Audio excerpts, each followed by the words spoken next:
أعوذ بالله من الشيطان الرجيم.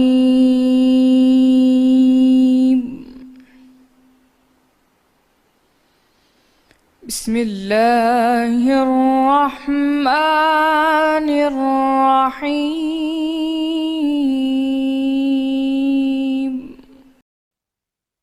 اور ہم نے بنی اسرائیل کو رہنے کو عمدہ جگہ دی اور کھانے کو پاکیزہ چیزیں عطا کی، لیکن وہ باوجود علم ہونے کے اختلاف کرتے رہے۔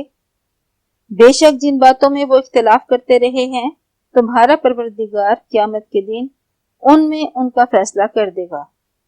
اگر تم کو اس کتاب کے بارے میں جو ہم نے تم پر نازل کی ہے کچھ شک ہو تو جو لوگ تم سے پہلے کی اتری ہوئی کتابیں پڑھتے ہیں ان سے پوچھ لو، تمہارے پروردگار کی طرف سے تمہارے پاس حق آ چکا ہے، تو تم ہرگز شک کرنے والوں میں نہ ہونا اور نہ ان لوگوں میں ہونا جو اللہ کی آیتوں کی تکذیب کرتے ہیں، نہیں تو نقصان اٹھاؤ گے۔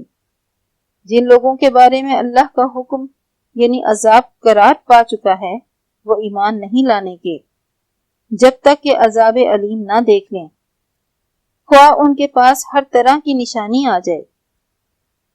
تو کوئی بستی ایسی کیوں نہ ہوئی کہ ایمان لاتی تو اس کا ایمان اسے نفع دیتا۔ ہاں، یونس کی قوم کہ جب ایمان لائی تو ہم نے دنیا کی زندگی میں ان سے ذلت کا عذاب دور کر دیا اور ایک مدت تک فوائد دنیاوی سے ان کو بہرہ مند رکھا۔ اور اگر تمہارا پروردگار چاہتا تو جتنے لوگ زمین میں ہیں سب کے سب ایمان لے آتے۔ تو کیا تم لوگوں پر زبردستی کرنا چاہتے ہو کہ وہ مومن ہو جائیں؟